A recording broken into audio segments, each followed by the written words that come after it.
Belize and to what we refer to like Isla Bonita, San Pedro and Burgess Key. I hope that you have been well taken care of. If you've been well taken care of, that's all my work. If anything went wrong, well, then it's Minister Courtney's fault. So we can start with that, right? We start off now. Secretary General, can you? Do I go to the podium? Yes, you can.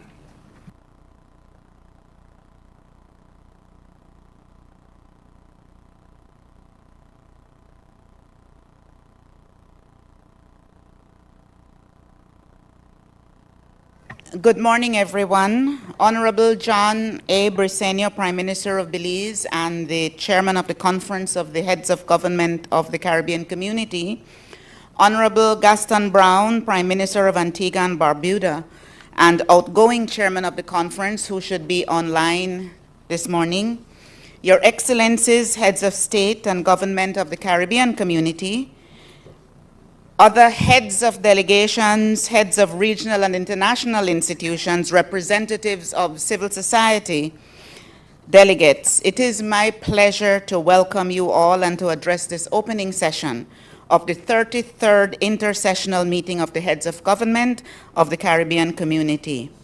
I am particularly pleased that my first address to this forum as Secretary General is taking place in my home country.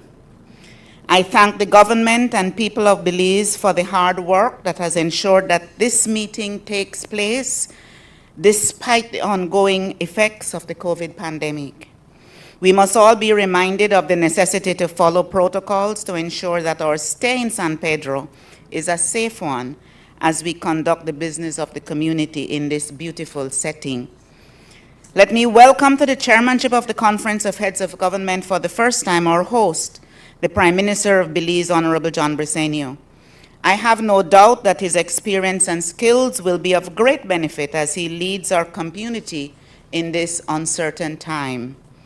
I must thank the Prime Minister of Antigua and Barbuda, the Honorable Gaston Brown, for his stewardship as chair of the community during a very testing time in the last 6 months of 2021. Thank you, Prime Minister. A warm welcome is also extended to the Prime Minister of the Bahamas, the Honorable Philip Davies, who is coming to his first meeting as the member of the Conference of Heads of Government. Prime Minister, we look forward to the new perspectives and insights that you will no doubt bring to the discussions. Chair, Heads of Government, distinguished delegates, we gather together around the table rather than virtually for the first time in almost 2 years. The circumstances that occasion that hiatus are still with us. We are learning to live with it and to conduct our affairs in what can only be described as the new normal. This we have to abide by in coming to grips with repairing the health, social, and economic devastation of the COVID-19 pandemic. Once again, a disaster not of our own making has befallen us. Significant obstacles still lay in our path. Much too many of our citizens remain unvaccinated. Too many of our children are still out of school. Too many of our businesses are still floundering with the resultant effect on unemployment. However, one thing we have learned over the 49 years of our existence is that we are a resilient community, bound together particularly in times of adversity. Such is this time.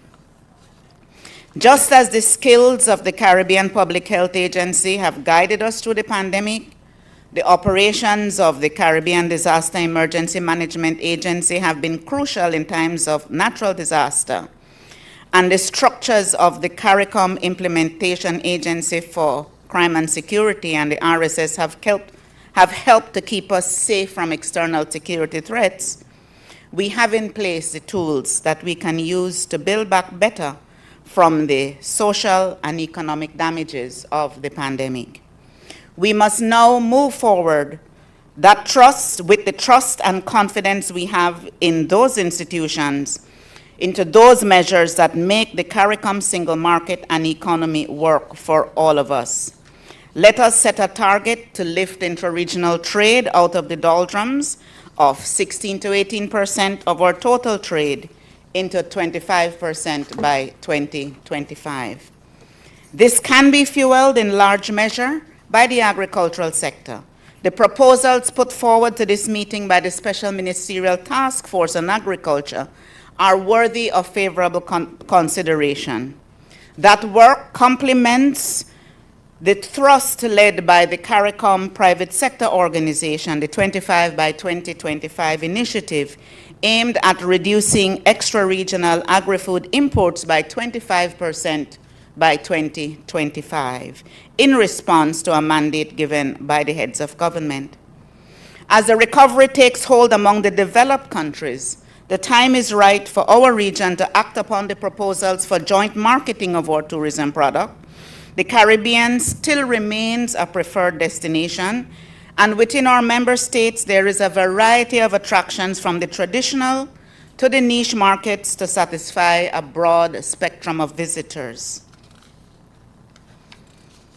The pandemic has forced us to bring forward the future with respect to the widespread use of information and communication technologies. We can no longer delay implementation of the regional digital development strategy, including the roadmap towards a single ICT space. E-government and e-commerce are here for now and will continue. The application of technology is what will underpin all our development efforts. There is no doubt that to drive the development, we must have the support of our international partners, both countries and institutions. We have to continue the strong advocacy for the use of the Multidimensional Vulnerability Index as the main criteria for accessing concessional financing. We must continue the advocacy for the simplification of procedures to access funds ostensibly designed to assist developing countries. Institutional support for advancing these initiatives in all areas is critical. The CARICOM Secretariat has commenced its restructuring and retooling to allow greater focus and efficiency. Directorates have been re-engineered and greater emphasis has been put on teamwork and cross-sector collaboration. There is greater use of IT platforms for our work and in communicating with our stakeholders. A cultural change with accountability being paramount will contribute to more effective service delivery to the governments and people of our community. Chair, heads of government, distinguished delegates, as we look towards a major milestone in 2023 of 50 years of CARICOM, we can celebrate our achievements across the 4 pillars of our integration movement. What we must also do is look forward to those achievements as the foundation for building a resilient Caribbean community based on rule of law, participatory governance, social and economic and environmental resilience. In short, a place in which our people live in a safe, viable, and prosperous society. Thank you very much.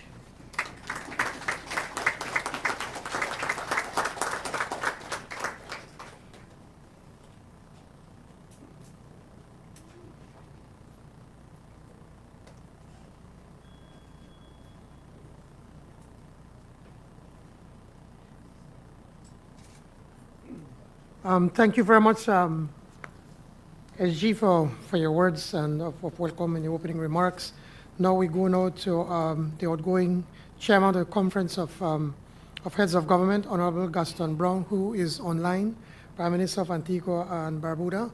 Prime Minister, please proceed.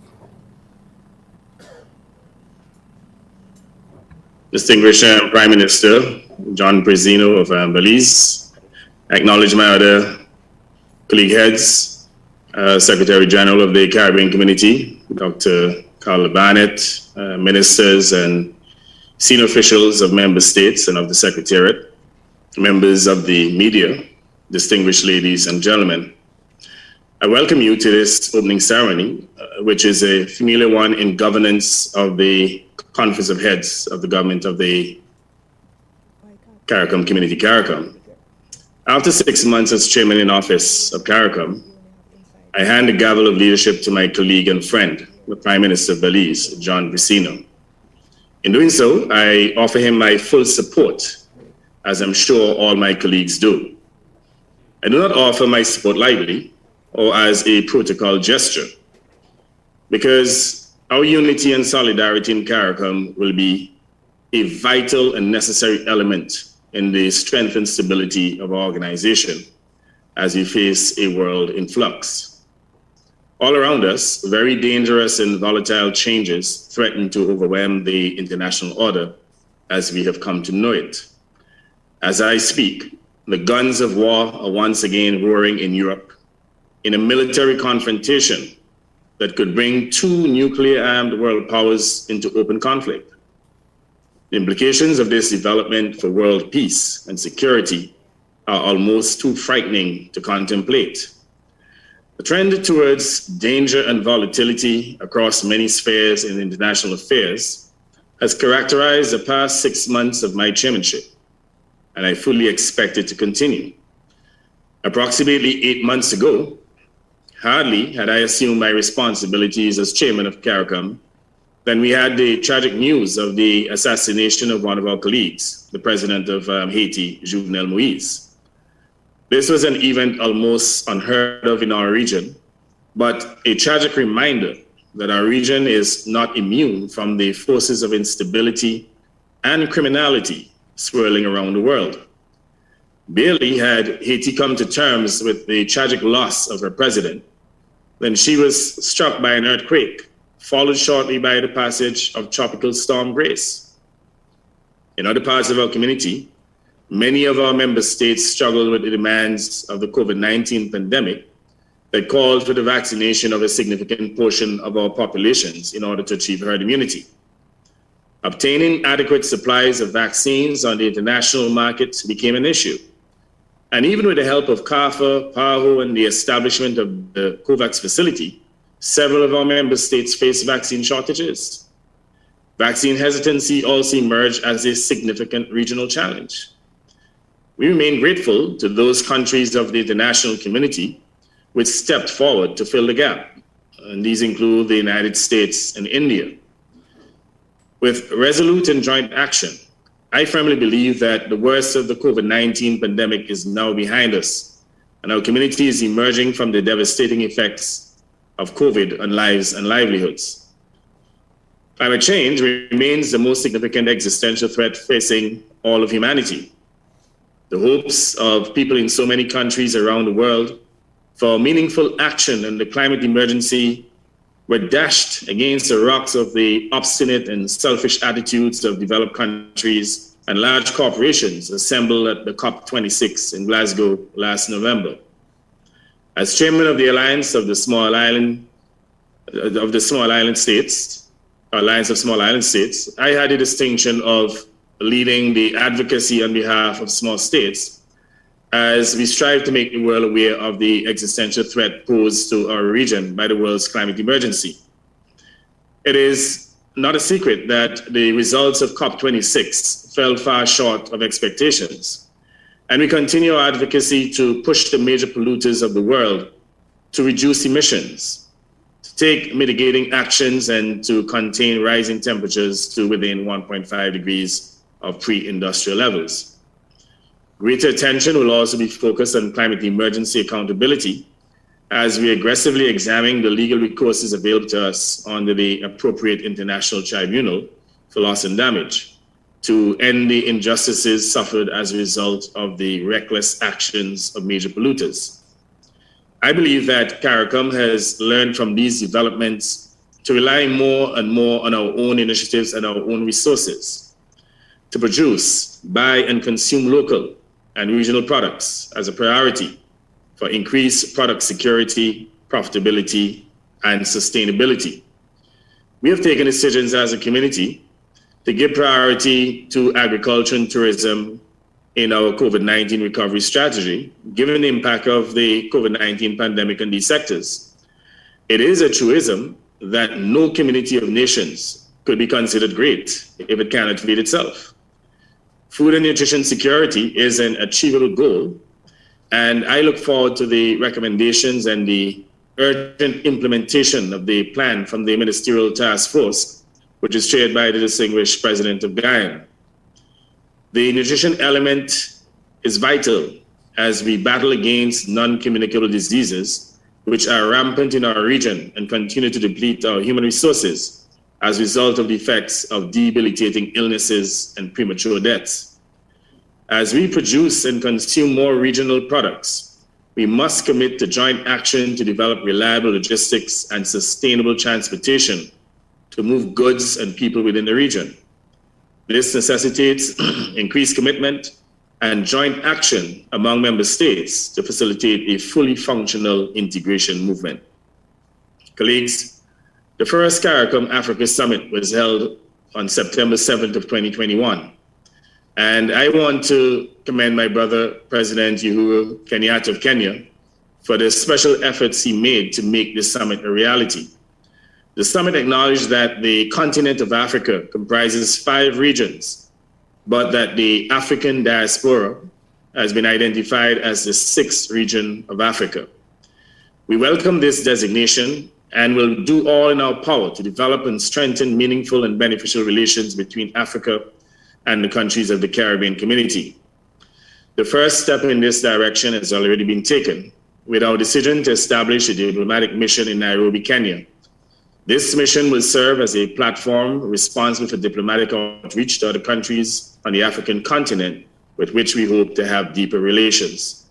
The summit also identified several areas for common action, including tackling the world climate emergency and joint advocacy for the adoption of a multidimensional vulnerability index, which will allow for the inclusion of more than just the narrow income-based criteria currently in use to assess the eligibility of, or to assess the eligibility of countries for concessionary financing. This is not an issue we can allow to lapse, as so much of our development prospects rest on persuading, especially the international financial institutions, that we are not being treated fairly. I believe that the solidarity of our sister countries on the African continent can in fact be a game changer on this issue and rescue us from what has until now been a dialogue of the deaf. Colleagues, when I began, I offered Prime Minister of Belize my full support as he discharges his responsibilities as chairman. And in fact, I want to reiterate my pledge, because I know that as a community, we have some urgent tasks ahead of us. Haiti is certainly among the priorities. We need to work with Haiti in helping to resolve the deteriorating political situation in the country and the deepening public anxiety over citizen security. Our community has been engaged with Haiti at the highest political level and has offered to assist in crafting a Haitian-led solution to the present crisis that will garner the support of all the political forces in Haiti, as well as the international community. Citizen security and political legitimacy are what Haiti needs. And without these vital elements, Haiti's economic and social prospects will remain grim. I'm hoping that our community can be the bridge to the United Nations and other major organizations of the international community to bring these needed elements to Haiti, as well as a strong measure of humanitarian assistance rigorously applied. Colleagues, there are several items that did not make it onto this conference agenda as we seek to make the agenda more manageable and to prioritize and to projectize the various programs of activity for effective implementation. We must, however, continue to be vigilant in managing the threats of de-risking, the threats associated with the proposed global minimum corporation tax, and sanction listing of so-called uncooperative jurisdictions by the OECD and the European Union. We must also enhance our negotiations of the EPA to ensure that it delivers the promised benefits to all of its members, including the LDCs within CARICOM. The provision of affordable broadband is a public good, as vital as the provision of water or electricity, and this should remain a regional priority. Diversification and rapid economic expansion through digitalization require widespread enhancement of our information and communication technology infrastructure. Therefore, the cost of telecommunications and access to cheaper and more efficient broadband is quintessential for robust economic growth and development. These and other realities should encourage us to move more urgently with the implementation of the CARICOM Single Market and Economy, the CSME. We can no longer afford the luxury of delaying approval of key instruments such as the Financial Services Agreement, investment policy, incentive regimes, and the development and regulation of a regional securities market. The full operationalization of the CSME is required for the transformation of our economies and to fight for a robust post-COVID recovery. CARICOM needs to be able to shift gears and close its project implementation gaps to ensure the full operationalization of the CSME. One final note, a new Secretary General took office during my term, and I want to commend SG, Dr. Carla Barnett, for what I'm seeing so far in the ongoing operations of the Secretariat. I want to give every encouragement to the process of streamlining and rejuvenation that is on the way. I understand that the change is already afoot, which would, for example, bring into being a more fit-for-purpose reorganization of the external trade and single market elements of the region's work. I commend the Secretary General and the CARICOM Secretariat as they seek to turn the mandates of the heads of government into meaningful and practical action and to address the many challenges that loom before us. In closing, I wish us all a successful meeting, hoping as always that CARICOM moves from strength to strength in the noble task of regional development and integration in which it is engaged. I'm obliged. Thank you.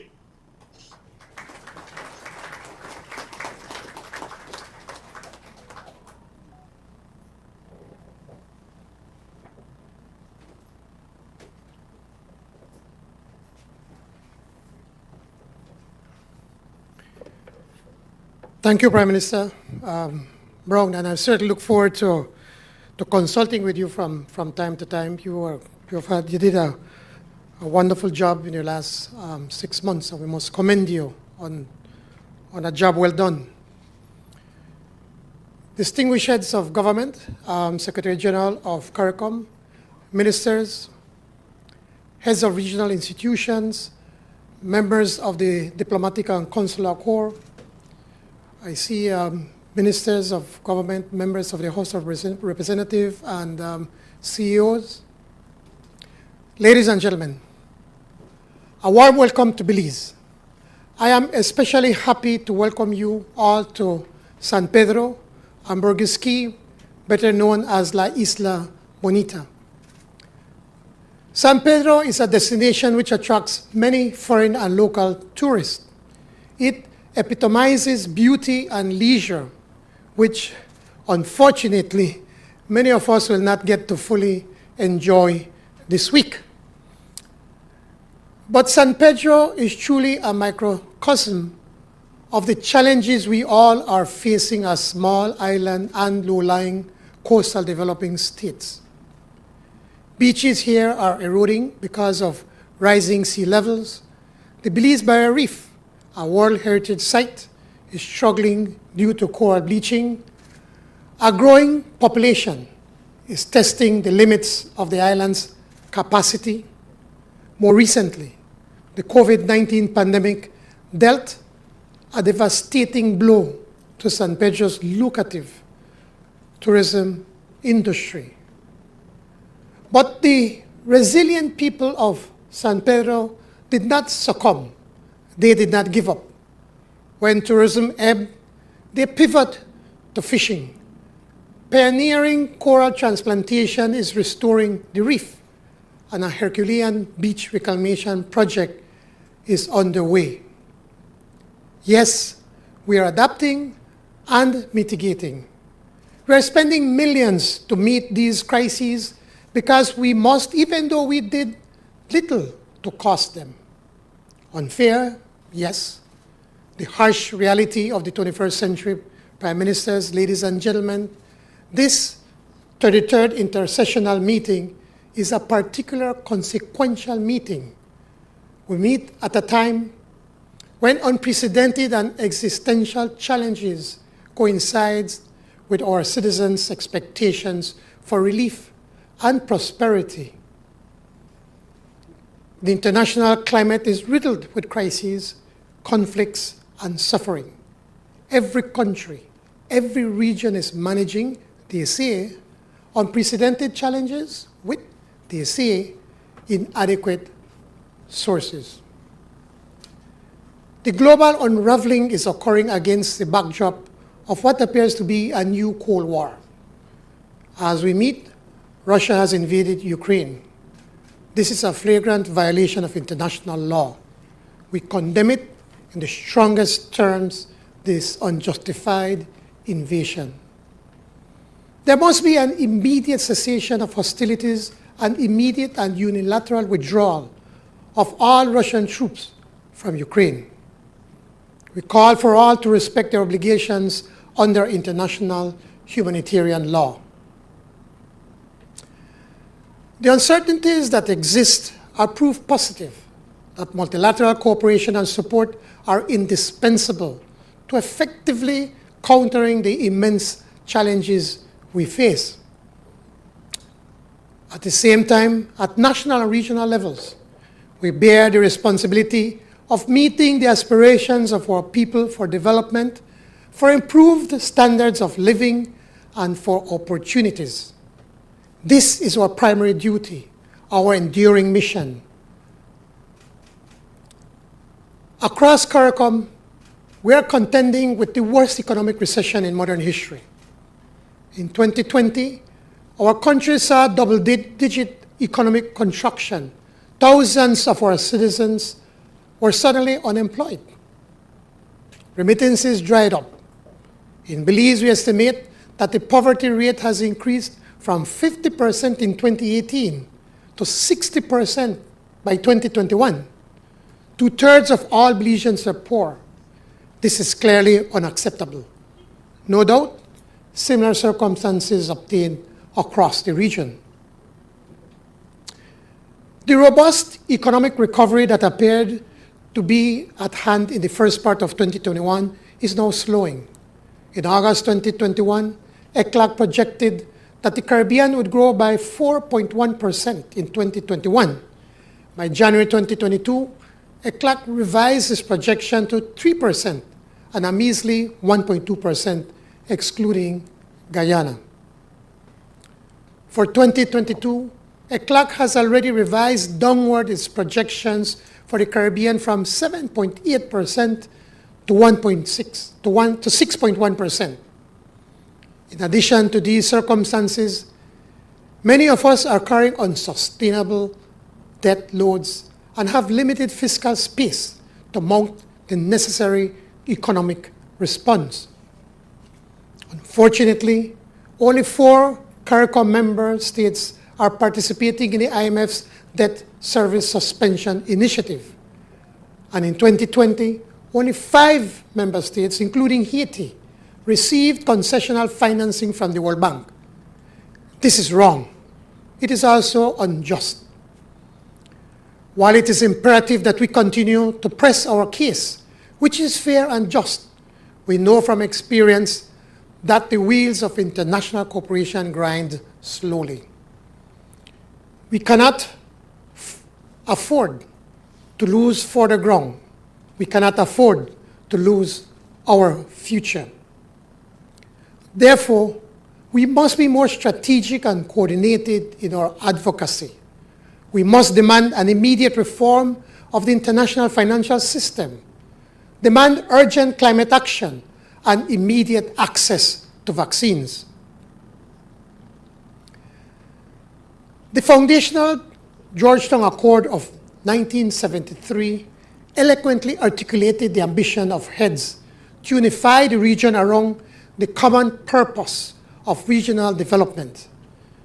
The Accord conveys a breathless urgency and need for unrelenting speed to achieve regional integration. Heads expressed a shared, and I quote, common determination to fulfill within the shortest possible time the hopes and aspirations of the Caribbean territories for industrial and agricultural development, full employment, and improved living standards, end of quote.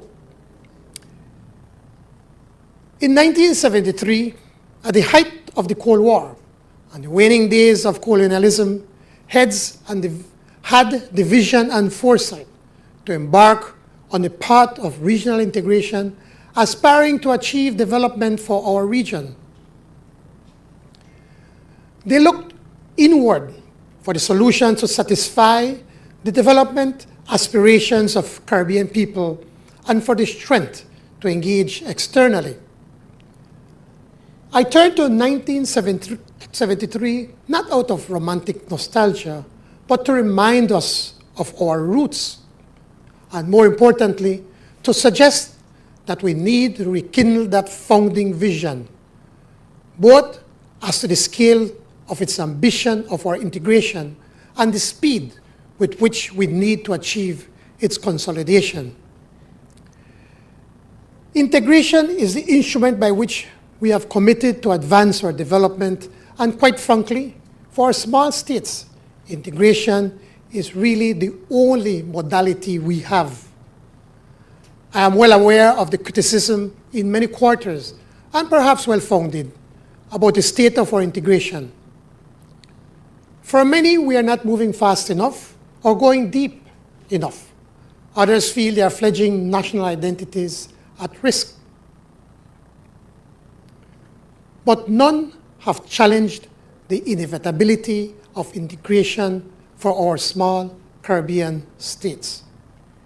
Integration is not only a sine qua non for our development, it is also imperative for our recovery. The spirit of solidarity and cooperation and the steely commitment to integration which animates the seminal undertakings of the Grand Anse and the Rose Hall declarations must inspire us now to lay out a new framework of action for the next decade. Next year will mark the 50th anniversary of the founding of CARICOM, of the conclusion of the Georgetown Accord. This is an auspicious milestone.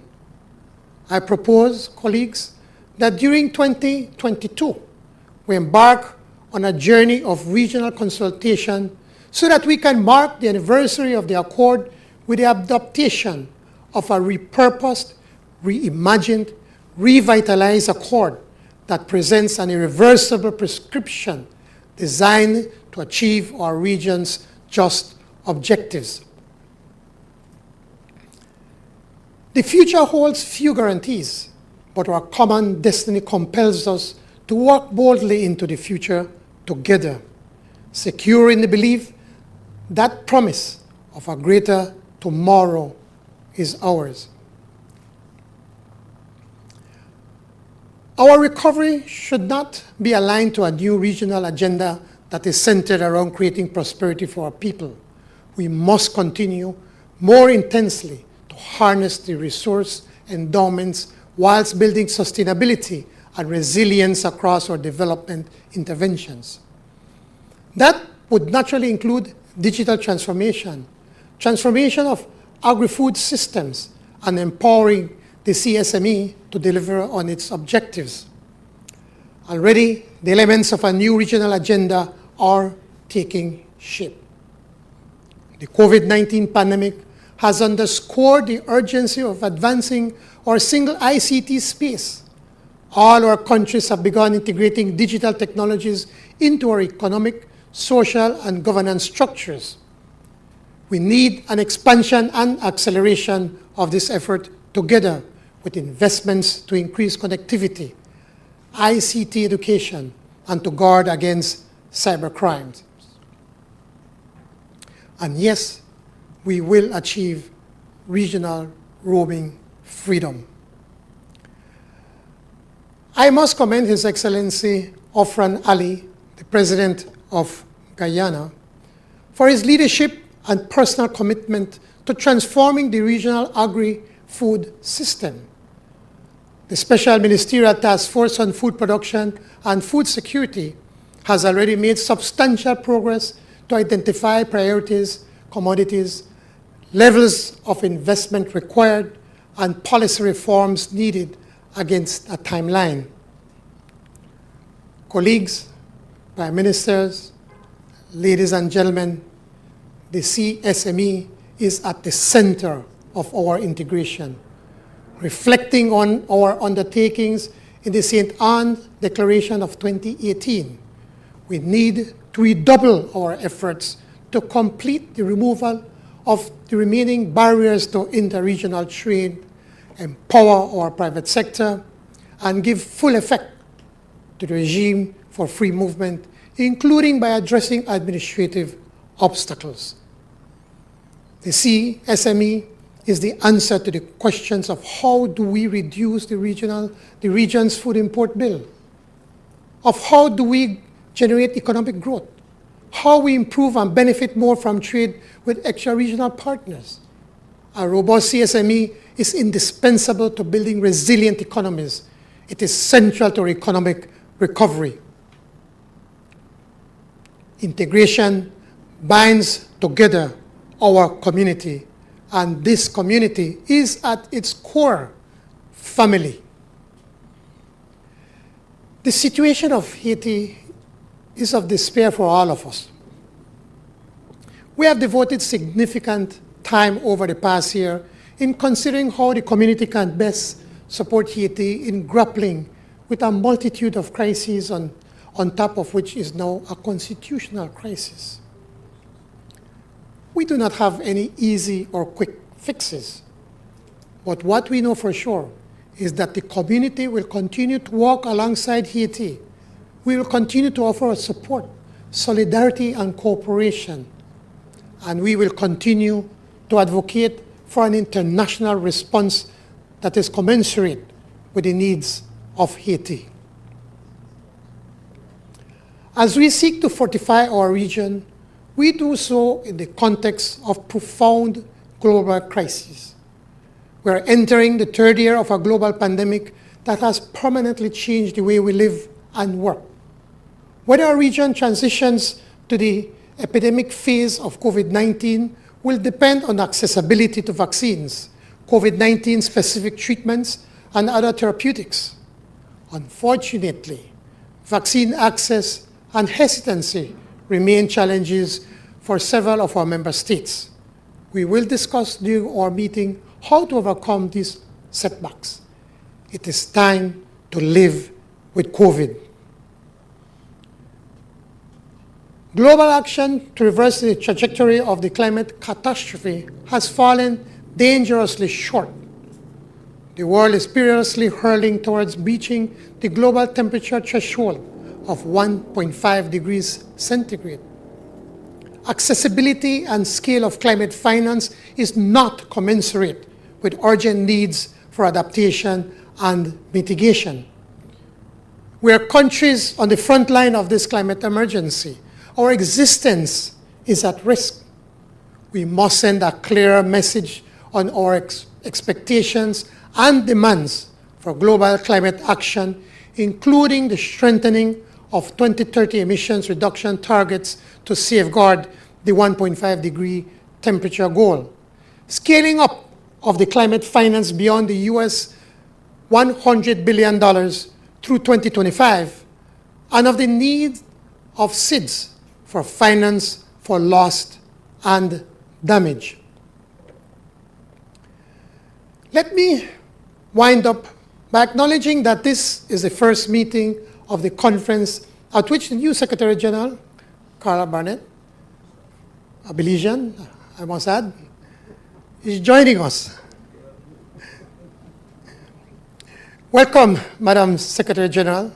I want to commend the reform and restructuring of the Secretariat that ESG has already undertaken to better align directorates, workflow, and synergies. We look forward to seeing the review of community institutions in due course. In the same vein, I sincerely believe that the conference also needs to reform our working methodology to make better use of our meetings so that we are focused on the critical and strategic decisions that need to be made on the future direction of the community. I want to also thank the Secretariat for all their support in the preparation and conduct of this meeting. And I must thank the Ministry of Foreign Affairs in Belize, CEO Amalia Mai and her staff for putting all this together in such a short time. Let me also welcome those colleagues who are joining the conference for the first time, Prime Minister Davies of the Bahamas and Prime Minister Pierre of St. Lucia. Prime Ministers, ladies and gentlemen, we meet today at this place called San Pedro and Burgess Key, Belize. It was first settled by the majestic Mayas and became an important trading place for the Mayas. The Maya civilization was advanced, it flourished, and then mysteriously waned. Life forever is guaranteed to no one. The Commonwealth heads of government meetings in Rwanda and the Summit of the Americas in Los Angeles, California are both scheduled for June this year. COP27 is expected to be held in November in Egypt. These are signposts on the road we will travel. There are forks in the road. We will face radically divergent paths on each occasion. Like the Mayas, let us remember that choices have consequences. Nevertheless, as I look to the future of our region, I am hopeful, I am optimistic, I am confident.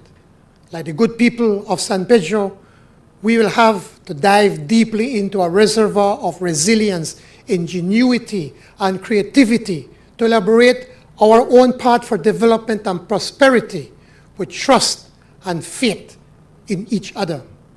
I thank you.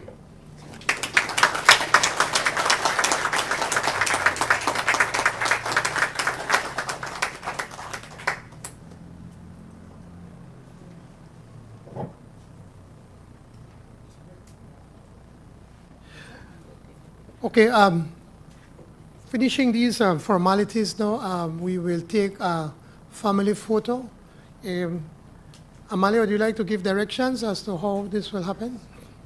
Thank you, Prime Minister. Thank you, Chair. Good morning to everyone, Prime Ministers, heads of delegations, foreign ministers, and colleagues.